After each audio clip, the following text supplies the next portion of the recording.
reason we're all here is because the question of the day is, why should you hire a millennial, right? And I actually had a conversation with somebody else recently who heard that I was going to be before you this morning speaking about this topic, and he said, Nicole, is it really why? What about like how? Or what can we do about that? And I said, no, the question really is why, and it's subliminal to you, which is the millennial generation is all about why. And so we're going to start with helping you understand that premise of the millennial generation. And when I say millennial, I might have already lost you, because some of you go, Nicole, is the millennial generation different than Generation Y? And the answer is no, it's the same generation. And the reason is because if you go back and walk down memory lane a little bit, they were originally coined Generation Y after Generation X, which I'm a part of, right? And some of you come back and go, well, what are the blurry lines between Generation X and Generation Y and the boomers? And I'm not going to get into all the frameworks of years because we're not going to talk about all the different aspects of what defines the different generations today. We're going to focus on millennials. But as a primer, I'm going to just give you this baseline, okay? So I'm a Gen Xer, which means that I was born after 1977. After 1978, if you're talking to someone born after 1978, or was about 20 years old, near the millennial stage when we came into the new century, these are the Gen Y generation. And they didn't want to be the Gen Y generation after Generation X because they're so much different than that, right? Better, newer. Millennial, of course, right? So ultimately, the millennials are the Gen Y generation. They're also called echo boomers, the next generation, the me generation. Have you heard any of these things? Okay. It's all the same, you guys, same generation, anybody born after 1978 to the present day, okay? After 2000, we get into the next generation after that, which was Gen Z, which are like my 5-year-old son who runs around the house and completely blows my mind, which is even beyond Gen Y millennial, right? So when you think about Gen Y, and you think about, I had a conversation with Rhonda over here from Wintrust just briefly, and we were talking about why she's here. And it really helped me, and that's why I started with this conversation about giving you this delineation between the generations, because you can be a Gen Xer, or you can be a Gen Y, but there's such a broad stretch, 20 years between each generation or cohort, right, that you cannot just generalize an entire generation of people. And so I want to come with a big disclaimer to help you understand that as we speak about Generation Y today, as we speak about millennials, it's really important to not completely stereotype an entire generation. For example, my husband and I are both Gen X. I have multiple gadgets. I'm pretty tech savvy. My husband, you guys, was the lagger, right, who literally still carries a flip phone, okay, and doesn't text. So he's in the same generation as me, but on opposite ends of the spectrum. If you think about where people come from, it'll help you understand how they grew up, how they adopted different things in their formative years, and what makes them who they are. So with that being said, we're going to just move forward. Ted, you want to give me a hand? Thank you. So we're at the end. Do you know what we're at the end of? Anyone want to take a guess? We are at the end of the world as we knew it. We really are. And I wanted to start with this because I think it's really important for you to understand. I'm in the trenches, you guys. I'm not on the speaker circuit. I'm out there working and serving CEOs in the real world, okay? And so when I think about this, we talked about why should you be hiring a millennial? And the bottom line is many businesses are still trying to adapt to the fact that the world as they knew it is changing, which gets into the stages of change acceptance. Now, if I were to take you back and understand what is the first stage of this changing states of acceptance, right? It's pre-contemplation, which is where you're sitting and you're going, what is the fact that I need to change? I don't need to change. There's nothing that I need to adapt and change to. And for many of us, if I were to think about the recent years, it would probably take us back to the early 1990s. This is when millennials were growing up, you guys. And when you think about this, I'm going to take you down a walk down memory lane to help you understand and adapt and relate a little bit more to this generation that we're going to speak about so that you can understand the lens in which they're coming to you with, okay? So after we get past the end as we know it, you literally have the declining economy. Now, this has been at the forefront of every subject, every conversation, everything that we do in business. If you're in business and you haven't been talking about the declining economy or coming back from the recession after what, the worst decline in over 70 years, then we're not in business, right? And so this is at the forefront of everything that we've been discussing. And when you think about this, it's been a big primary distraction when you think about really what's coming on. This is called being in the present moment, the right hemisphere of your brain, right? We've been stuck and distracted to this the declining economy. And really, meanwhile, while we're all dealing with how we're going to bounce back from the economy, handle this, take care of it, forget about the booming rise of different things, but how are actually people hanging on to jobs in the last 10 years, right? When you think about millennials with this lens, they actually watched their parents work very hard and lose their jobs. They watched corporate America betray their parents. This is very emotional, you guys. It's important to understand that 40% of millennials actually have not had someone in their house work full time. That's profound. When you think about that, when you think of what they grew up in, when you think about that, and then you contrast it just for a moment to a Gen Xer or a boomer who actually might be leading them in the business environment. The Gen Xer or the boomer was all about work, right? And all about the latchkey environment. They grew up when families were starting to break apart and needed dual income households, right? Completely different mindset than the millennial who actually grows up and realizes, I watched my mother, my father, whoever it may have been, work so hard. And then I watched the president be a laughingstock and almost get impeached.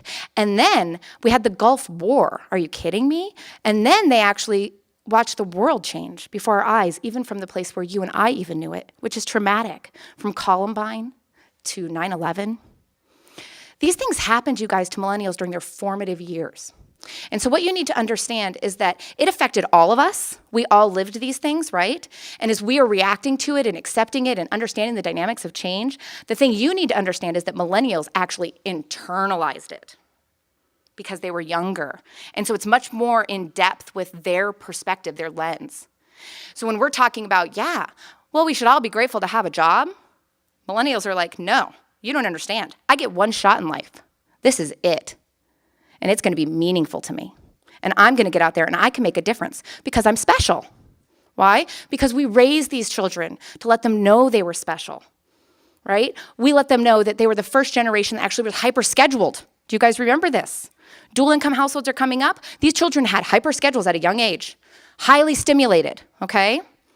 Which takes us into the next change. Changing technology. Okay, you guys, seriously. If technology hasn't affected you in some way or another and not completely changed the way that we communicate, the way we build relationships, the way we actually gather information about how we approach anything in our day, how many of you admit that you're dependent on your technology? Most of the room, yeah. How many of you actually sleep with your phone? You have that in common with your millennial. That's good, that's good. There's a commonality. So I want to start to bridge those commonalities a little bit for you because we're all not so different. And when you think of changing technology, you actually look at this. This is something where millennials are digital natives. They actually came up with always using technology. So when they come into your work environment and we're actually putting stamps on a piece of mail and mailing it, they're like, are you serious? You actually lose credibility and competence in their mind, because it's not working smart, right? And so it's a really important thing to understand the different lenses we come through with technology. Now, what was the catalyst for the different technology changes, you guys, in terms of where it's gone with social media? Anyone want to take a stab at it? Just shout it out. Any ideas on the catalyst for changing technology in the coming most recent 10 years? Facebook was excellent. Okay, so now Facebook was started by whom? And Mark Zuckerberg is what part generation?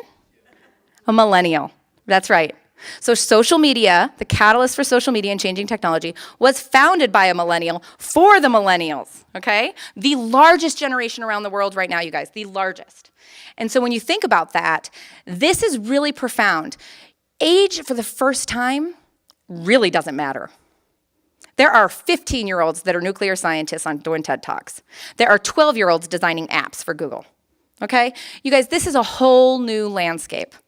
And what this means is that it changes our entire approach of how we actually go into business, and then understanding the people that you actually need to actually fuel your business. That you're, not only that, they're your future customers, right? These are the people that have huge buying power around the world.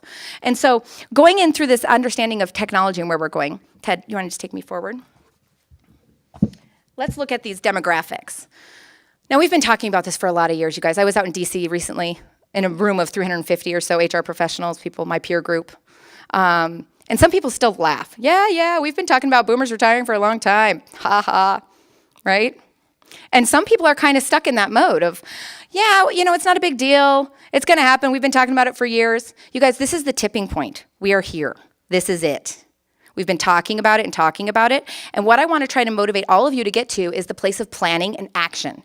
Because some of us have been stuck in really just being so reactive to the declining economy and actually taking time to learn the technology that we forgot about the fact that there's a whole new generation coming in.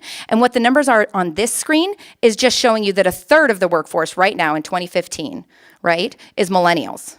The other part of it is going to be Generation X. So 120 million people, the predominant talent pool that can fuel your business is this number, okay? Now, it doesn't really mean a whole lot until I put it in this context. How many boomers are there, you guys? Go for it, Victoria. You want to tell me? I am a boomer. She's proud. I love it. I love that pride. And so the bottom line is there's probably about 78 million boomers.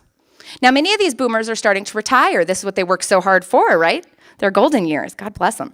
And when you look at that, and they're starting to transition out, over 50% of US executives will be retiring in the coming 5 years. 50%. How long did it take those US executives to actually become executives? What did they gain, right? How long of credible competencies did they gain in those years to become those US executives? And when you think about that, you actually think about the boomers, okay? There's about, we'll round it, okay? So 80 million boomers.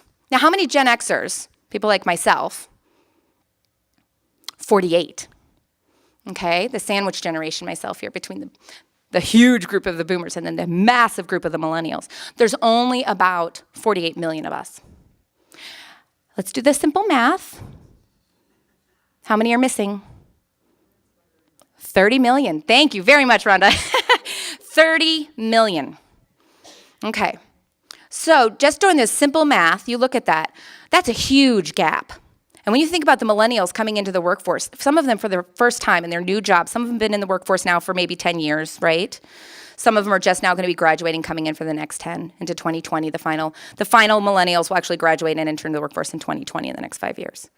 So when you think about that, it's still not enough, you guys, to fill the void. It's not enough. So there's some serious challenges for businesses to start digesting in terms of where their talent pool is coming from. And not only that, for the people who are leaving their workforce, who are the people that can come in and fill those seats? And then when you actually compound it even further, you have to understand, are they capable of filling those seats? And what skills are they going to actually have? Okay? So these numbers are really significant, and I just want to spend a minute with them because this, you guys, brings me to the noise. Let's go to the noise, shall we?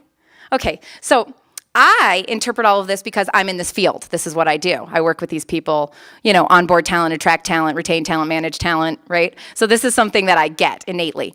But when you start looking at this and you go out there and you start to decipher it for yourself, you start saying, gosh, what is going on out there in the marketplace? Is there really a talent emergency? Is there really a skills gap? This is fascinating. I actually took the time to try and go and get some metric data. I actually went out and tried to actually get some fundamental information to back up my case. Guess what? I read this article here. You're going to see this, Trade and Globalization, Why Claims of Skills Shortages in Manufacturing Are Quote Unquote Overblown. This is like an 18-page white paper, you guys, talking all about compensation trends, talking all about the different shifts in talent, and literally saying that there is not a skills shortage in manufacturing. There is no issue with this. We don't see any change in compensation. We don't see any change in unemployment ratio, et cetera, right? Statistics are fascinating. They can tell the story however you like it heard, right? So when you come back to this and you look at this, I sit there and I go, that's fascinating, because I just sat in a client's office just a few weeks ago and we completely redesigned a compensation plan design because guess what? The millennials that we just hired 5 years ago are getting really good offers. And if we want to keep them, we need to actually start incentivizing this financially because competition is hot, okay? So I beg to differ with that one. I think it's kind of interesting though, because those numbers, when you look at the government reports, they're not actually going to show that data until it already happened. Until your talent already walked out the door and they actually see, oh, there's the data from last year. You do not have time, okay? So when we look at this, employees overboard, LinkedIn, you actually see the number one reason here why you would convince an employee to actually leave their business, better compensation and benefits. Interesting. How many people think money's a driver?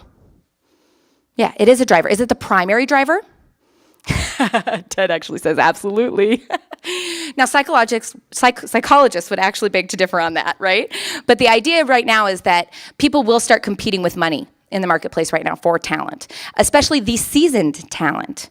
Who is the seasoned talent? It is Gen Xers, people like myself who actually just decided I'm a freelancer, I'm gonna go and put out a shingle, I'm gonna work for myself. This is something that's on the rise. There are numbers and numbers of freelancers out there now that will actually choose where they want to work. The talent will go where it wants to go. Will it come to you is a big question. And what is your strategy around it? This is a very serious issue for businesses. Now, when you look at this, the second thing, what compelled them to change employers? Number one reason was greater opportunities for advancement. I love number two, by the way. Better leadership from senior management. Another interesting one. And then lastly, better compensation and benefits. How you read into this, you guys, is that yes, somebody might actually get a nice shiny offer and they might actually jump ship, but they didn't jump ship that day they got that offer. They jumped ship mentally about 6 months to 12 months prior, especially if they're a Gen Xer. A Gen Xer might hang on a little bit longer in that seat, right? Not be as bold, okay? A millennial is totally different. A millennial actually won't even wait and think about it twice. If they don't like it, they talk with their feet. They're out the door. I've actually seen some talent actually walk out the door and not come back after lunch. So much for the 2 weeks courtesy notice, right? We're talking about a completely different breed in terms of business etiquette, okay?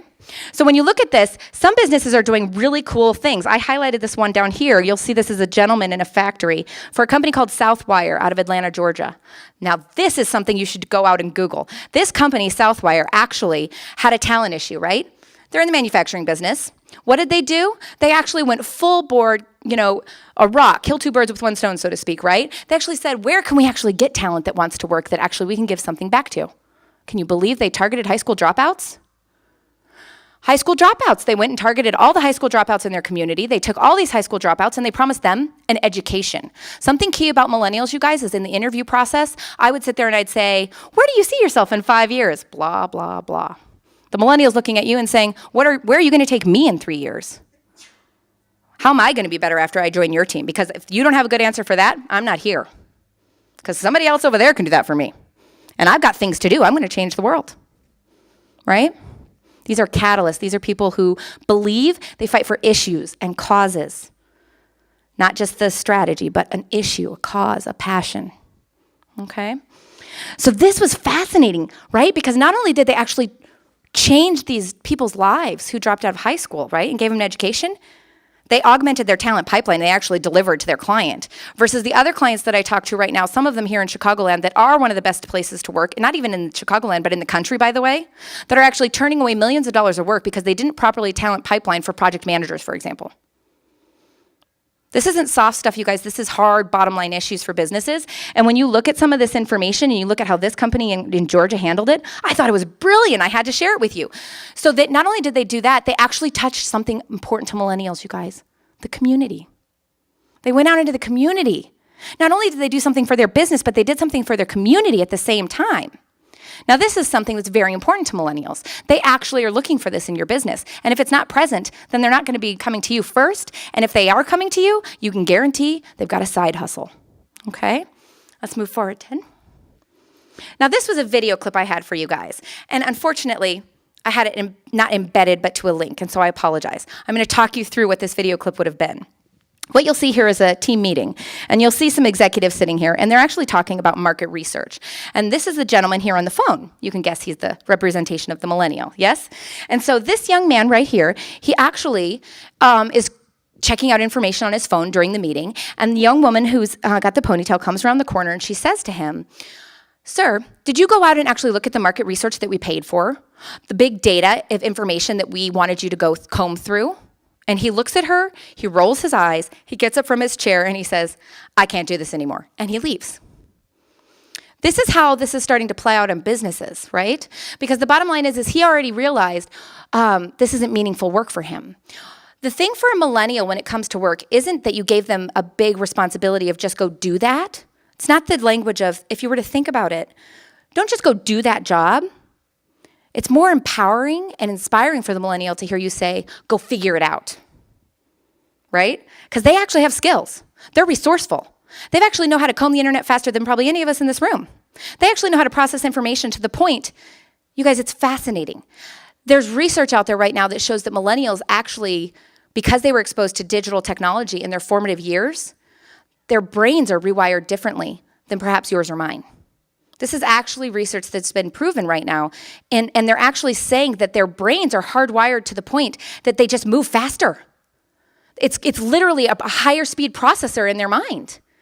If we're not capitalizing on that, right, then, and you come to them and you say, why didn't you do it the way that we've always done it, the way that I think you should do it, right? Instead of coming in and just saying, go figure it out. And by the way, come back and tell me what you found. Because they're probably going to find it a better way, a more efficient practice, something you didn't even know about. And they'll probably do it in half the time that you ever would have thought possible. And then when you say, wow, you did that really quick, and then you throw more work at them, they're not going to come back and say, oh, but I already have so much to do. They actually say, awesome, that sick project, I love it, I'm going to go do it. And then you're sitting back and you're saying, okay, the formality of business and business etiquette of what we've grown up in has completely changed. Millennials are much more casual than that. And so this does pose additional conflicts in the workplace. So this gets into other issues. Let's take it forward, Ted. When you look at this is the millennial generation. And what they're about, you guys, is life. They are bent on life. Bent, right? They don't literally work for the sake of just the work, right? They're wanting to actually live their lives. So the three issues that come up in workplaces that are primary in terms of conflicts and culture clashes and things that happen within businesses are typically around, first, communication, the way in which we communicate. You cannot assume that someone's going to come into your business and actually understand what your protocols are for communication. You actually have to have policies around the type, maybe an escalation procedure, for example, around communication guidelines. Let's give you an example. If somebody you think would always just come to you face to face for an issue that's has levity, that's a big topic, right? Urgent, right? Well, some people actually might just send an email and you're going, well, no, I really wanted that face to face. Somebody else might just send a text. The other person might actually tweet about it, and the other person might just completely divert and go online and Facebook it, right? So you actually need to have some protocols around communication channels and talk a little bit more about what type of topic, what levity of topic comes back to us, and how do we communicate. Meanwhile, Gen Xers and Boomers, we're sitting there going, hey, we need more face-to-face meetings. We actually need to get to know these people. We actually need to bridge to them. Meanwhile, the millennials going, why do we have to have a meeting to get to know each other? Didn't you check out my profile online? Right? So there's this huge gap between the communication platforms of how we communicate to one another. The second issue that's coming up in workplaces is work ethic. So Gen Xers and Boomers are hardcore about work ethic, right? We were ingrained with the fact that if you want to get anywhere, you better work hard. And millennials actually are all about, no, I need to leave at 5 because I have plans, right? I've got a life. I've got things to do. Not only that, when it's 5 o'clock, you need to probably take a hint from them. And I have, from Miss Erica even. I've actually taken a hint, right? Which is, wow, it's 5 already? Oh my gosh, it's 5. Maybe I should stop working, right? But the idea is that doesn't mean that they completely unplugged. You'll actually get a text on Sunday. Text at 10 at night, right? And so it's a completely different approach to how we work when it comes to work ethic. What you'll see is some people have misnamed the Generation Y millennial as lazy. But I actually would beg you to differ and look a little closer, because if you actually give them some responsibility and some work, you're actually going to find that they conquer it. And they're very proud about their personal responsibility and work. They take it very seriously. Okay? So sometimes it's like you got to get out there and just bridge to that and understand that just because they do it faster and just because you don't know quite how they got there, the bottom line is they got it done. And did it meet your expectations? Which bridges to a whole nother issue in workplaces. Did we actually define expectations? Did we actually define the outcome? What were we looking for? And this is where millennials are going to actually push businesses and managers to the next level and actually being good managers. For years, we've had these job descriptions, you guys, that have no indicators of effectiveness. How many people actually look at their job description? Not many. How many people actually understand the performance outcomes of their expectations to their boss? Not many. It's kind of like, what is success around here? Millennials need it actually hardwired and defined, and for them to make an actual impact in your business, which is a huge shift for all businesses right now. And many businesses are having to actually do this. When you look at how they're doing this, office is a verb, right? So the third issue is fun and workplace flexibility. Fun. How many of us have fun at work? Yeah, I like it. I like it. You know what's interesting? We were talking about how we're in the information age, but when you come into bridging to millennials, a lot of people are talking about the entertainment age, right? So right now, what I'm doing, you guys, this is extremely boring. This is a total snore. I'm standing here with a PowerPoint. Oh my gosh, right? If I was really catering to a millennial audience, first of all, we would have started with some bumping music, right? Not only that, we'd already be in breakout sessions with tables, and you guys would be putting it together like a puzzle about the different generations and how we communicate. And then I'd actually have culture artifacts on different tables right now, identifying, so which one belongs to what generation, right? Because we would be bridging and bringing fun into this conversation. And that's a big challenge for businesses that are ultra serious, because millennials are actually looking to have fun. And the idea is that when you think about fun in the workplace, and you think about if it's not fun, if it's not meaningful, if it doesn't wow them, remember they were highly stimulated as young children. If it doesn't wow them, it doesn't amaze them, will they really be for your brand, for your cause, for your issue that they're fighting for within your business?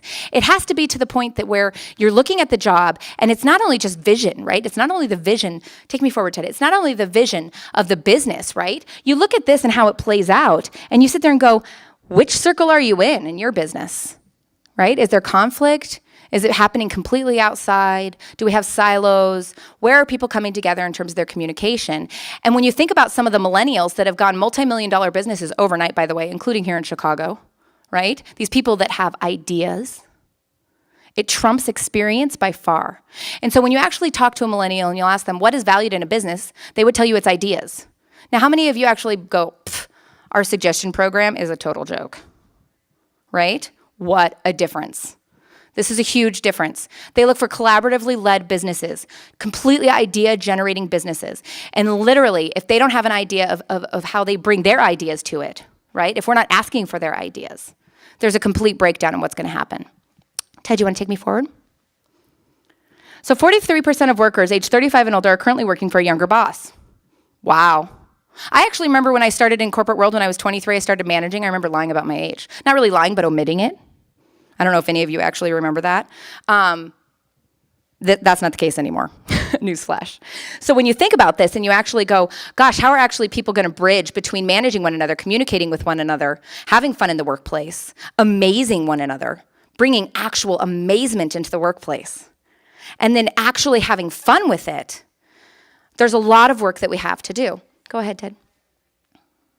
So the Monster survey right now says 42% of employees have changed jobs due to stress. And in 2014 so far, go ahead, Ted, hit the. There you go. 42% of people are just leaving. Number one factor, stress. It's very stressful right now, right? There's a lot of people and businesses doing more with less. And then you throw a whole new generation on top of it, challenges, real business issues, and people just literally are quitting. And some people are actually deciding to completely disengage, right? And then some people are actually coming out and saying, I'm just going to start my own business.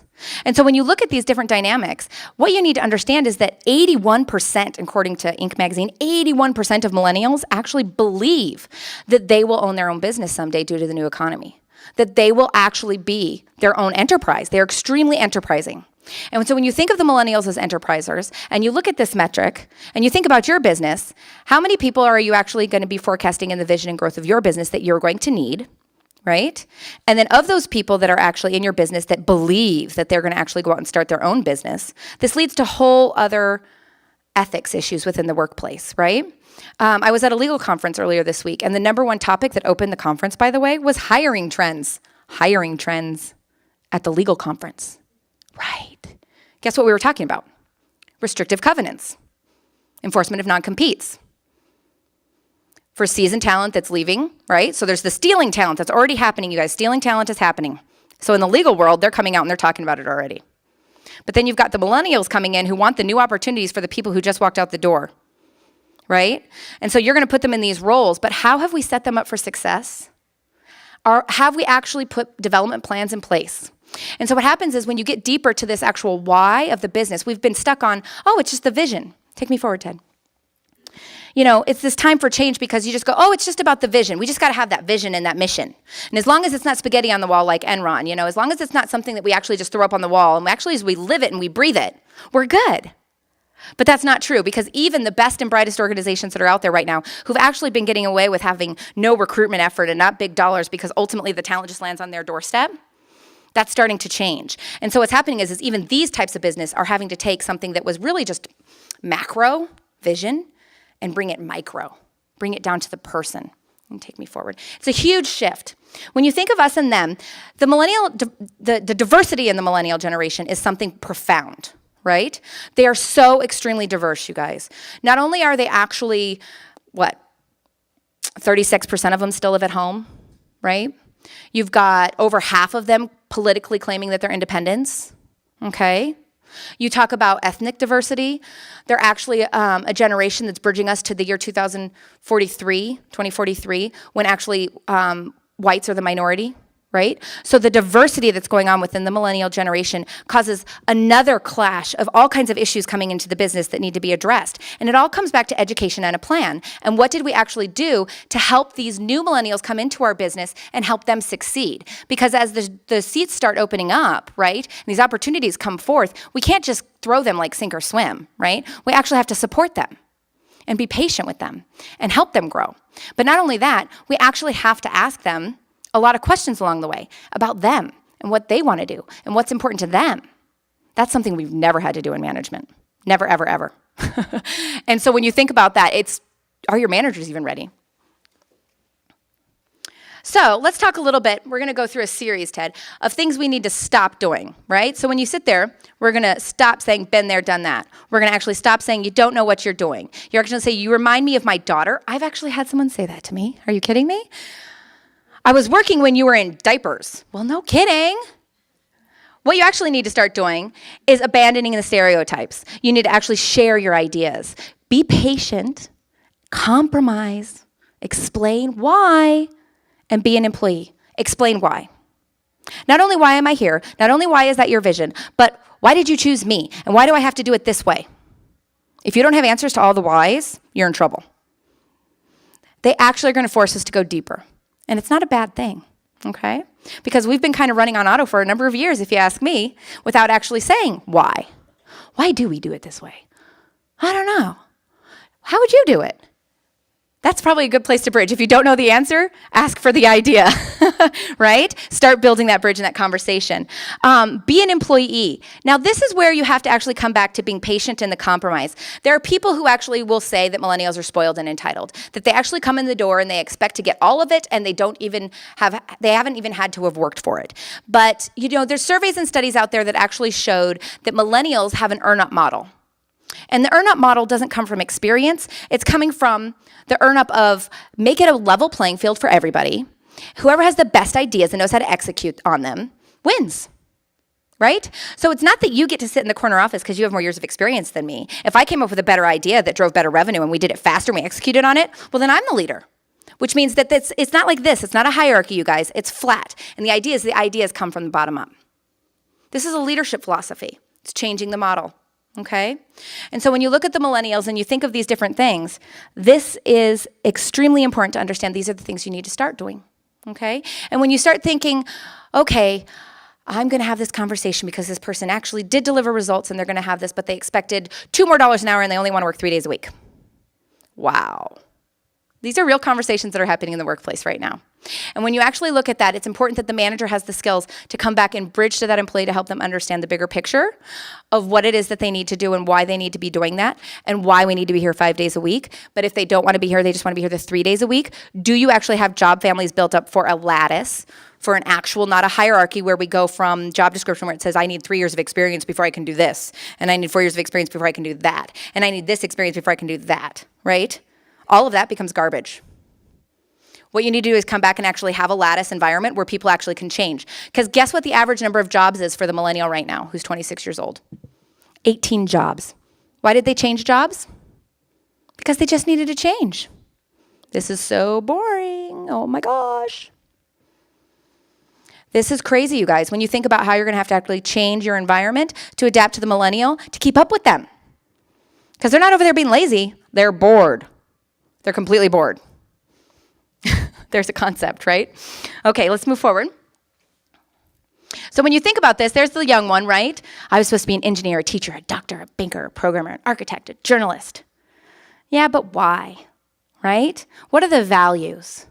Now, this is really interesting because when you think of the 30 million gap and you think about how businesses are going to have to start hiring people with no experience and plugging them into positions, and then they're have to start investing in these people, right? And hoping for an ROI. Meanwhile, that millennial's thinking that I'm going to have business be on my own, right?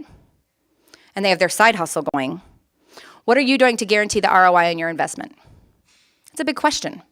And so when you look at this and you look at the core values, I want it to ring home true, which is not only do we need to make sure that we're aligned on values, we need to actually understand what that person's values are. And hiring from a culture fit standpoint instead of actually just an experience standpoint. Because truly, a lot of the businesses that are out there right now are starting to make active decisions that they can't buy their talent, they can't afford to buy their talent, so they're actually going to start developing their talent. And when they develop their talent, they want to make sure that that person actually has the same values. How many people actually are having that conversation actively with their workforce about their value systems and their structures? And that's something that's unique to people taking full phase. It's kind of been progressive for the best and brightest organizations, but now it's really going to become mainstream. Every business needs to start having these conversations if they're going to be making good hiring decisions. Let's take it forward. How many of you are the founders of your business? Nice. Okay. So I can actually say that about myself right now too, which is passion, right? Would we work for free? That's right, we would work for free. Because why? We love it. We love what we're doing. We're working in our own value model, right? Now, what could you capture if you could actually embrace that for every person that was on your team and actually help them feel part of your vision and actually put it out to them with an olive branch so they actually went home at the end of the day and felt like they had a handprint on the journey? They actually knew how to plug themselves into that and join the ride, to feel part of it. Because at the end of the day, all that really matters is how we make people feel. And when you really think about that, some people just want to really feel part of it. And if they can get everything from your business, then the actual chance of getting the ROI on your investment is pretty good. If I can come here and plug myself into my community and I can actually have fun and I can actually grow and do really good work, not the go do that work, the go figure it out. I can figure it out. If I can get all those things for my business that I'm working for, I'm having fun. I actually might stay here for a while. And that's really important to start understanding when you're bridging and approaching that. So as the founder of your business, if you're wanting to channel, how do I attract a millennial? How do I retain a millennial? How do I manage a millennial? Just look at yourself in the mirror and feel your heart. Go to your why, right? If it's not emotional for you, then it's not the why. Go deeper. Get the real why, okay? When it starts to feel a little emotional for you, there you go. There's your why. Start talking out loud about it. Start telling other people what your belief systems are. Start getting back to your fundamentals because the millennials want to know what that is in you. They want to hear it. They need to see it. It needs to be reinforced in your recognition programs. It needs to be reinforced in their growth. They need to actually feel part of it. Okay? So this is my best advice to you. Literally find your why and get bold about it, get loud about it, have fun with it, and invite everybody else to join you. That's your culture invitation. That's the invitation the millennials looking for. That's the one they need to hear. And if they go to this business and that business and that business, they'll still remember this business over here that was actually talking about something really meaningful that I want to be a part of, right? Now that was cool. I'm going to go work there. And it's not even a dollars conversation at that point. It's a values conversation. Okay? So make sure you're having those conversations because the wall between personal life and business life for a millennial is very porous. It means what I do at work and what I do at home, it's all the same because I'm authentic. I'm here. This is what it is. I don't need to put on a fake, suit. I don't need to have on any kind of disguise, right? A millennial actually is who they are all the time, and they just bridge between home and work, and that's shocked some of the people in the business world because they literally do just walk in the door in their jeans and their flip-flops, and they got their phone and they're like, what's up? Let's do some work, right? And the rest of the business world is like, are you kidding me? I'm serious, you guys. These are real issues happening. And so it's where you need to start getting to the why. And if customer service is important in your business, of how you project to the community is important in your business, how you actually bring that to the millennial and help them understand why they might need to adapt to you is a conversation. You have to help them succeed. Bridge that conversation and come back to this vision of why. Ted? So the value to the team. This is important. A lot of people, you guys, know about personality assessments, right? You get out there, cognitive assessments, psychometrics, normative scores. I don't know if any of you guys are into Myers-Briggs, predictive index, you name any of these assessments. This is interesting. I bring this up because I think this is going to be important in hiring going forward, and so I'm going to bridge you to it for a minute. When you look at the two bottom circles, you have attitude, values, motivation, knowledge, and experience, right? We've been kind of gravitating in these for about the past 100 years. Most psychology assessments were based on studies done in the 1920s, and only in the 1990s did new psychology and studies come out that actually show, for the person that you actually hired, we used to think, we hired this person, but they're not getting where we want them to go, so we need to incentivize them. So we're going to give them some rewards. But then once we incentivized them and we gave them some rewards and they still didn't hit it, we're going, why is that? Why didn't they succeed? Then you come back and you say, it's training. We didn't train them. So we're going to come back and we're going to take this person and we're going to train them. But then after you train this person and they still didn't make it, how many people have you put training dollars in and actually still didn't see success? Okay, thank you. Right? So we used to do that for about, 40 years or so. Okay, we'll train them. Okay, we tried to incentivize them. We tried to train them. They still didn't succeed. Why is that? Well, a bunch of psychologists went out there and proved why.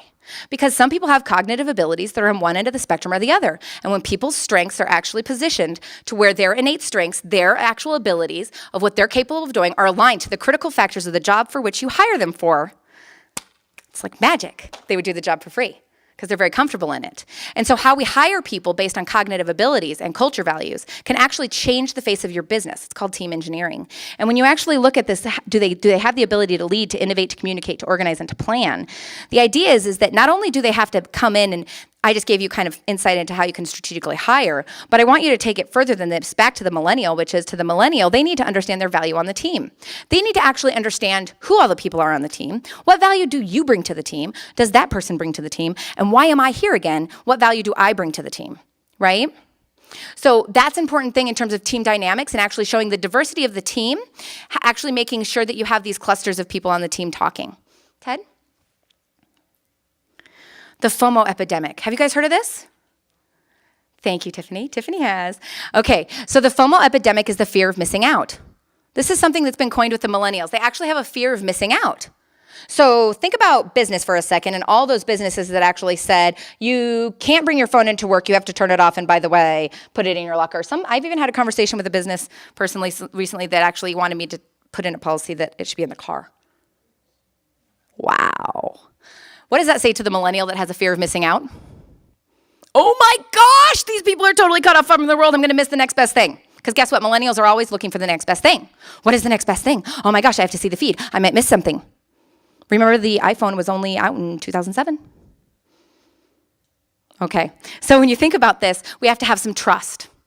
So the fear of epidemic, how can you use the fear of missing out epidemic to capitalize in your business?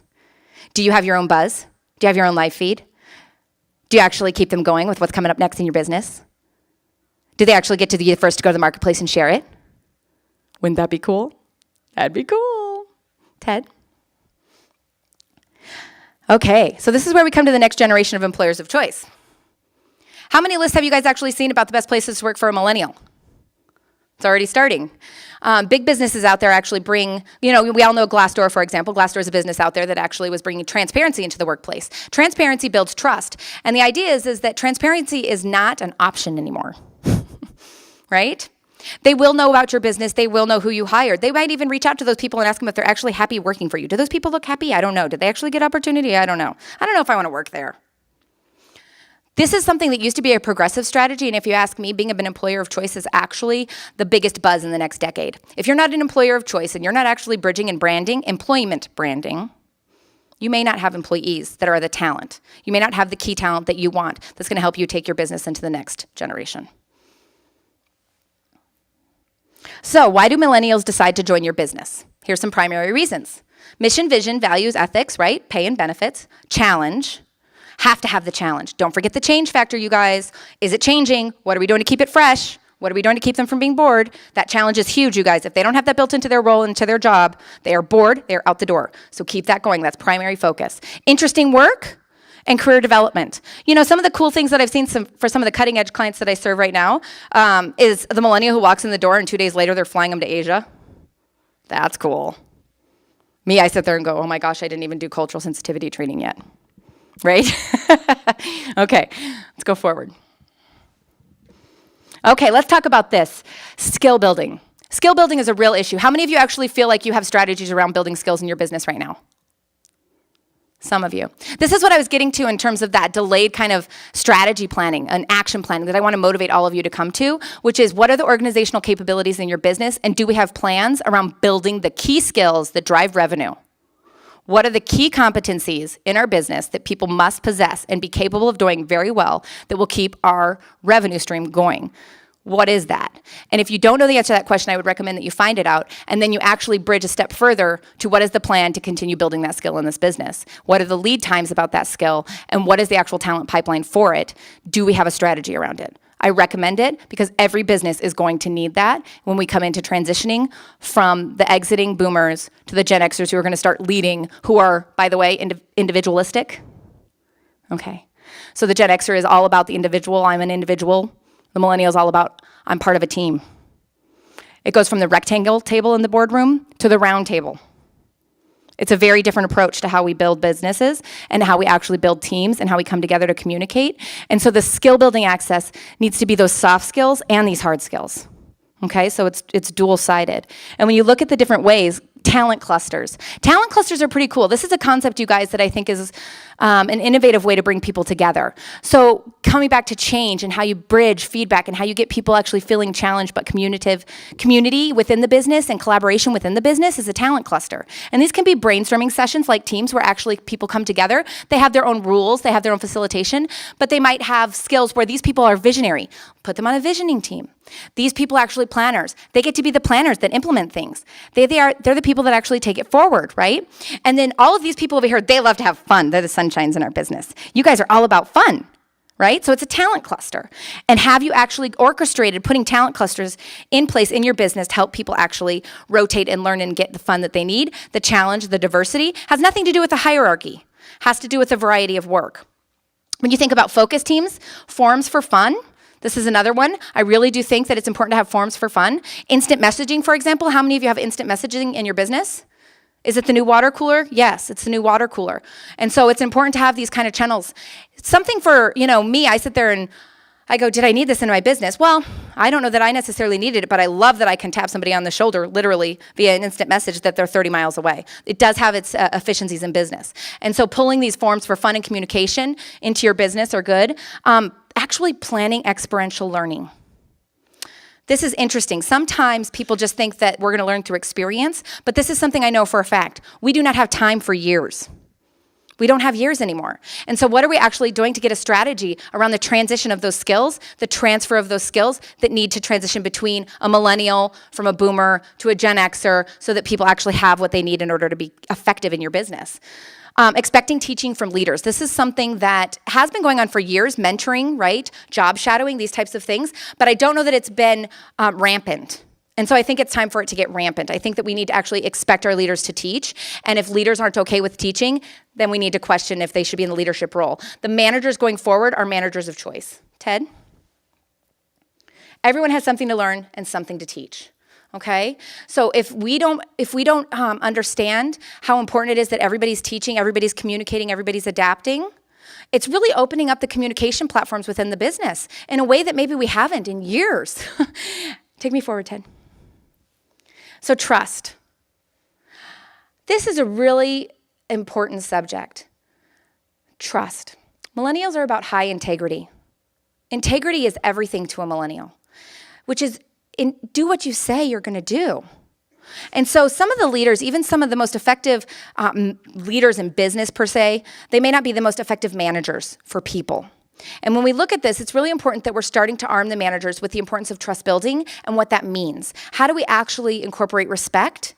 Some millennials, some of the comments that have come out of millennials in recent years has been like the dignity aspect, that I don't have to do that. That's below my dignity.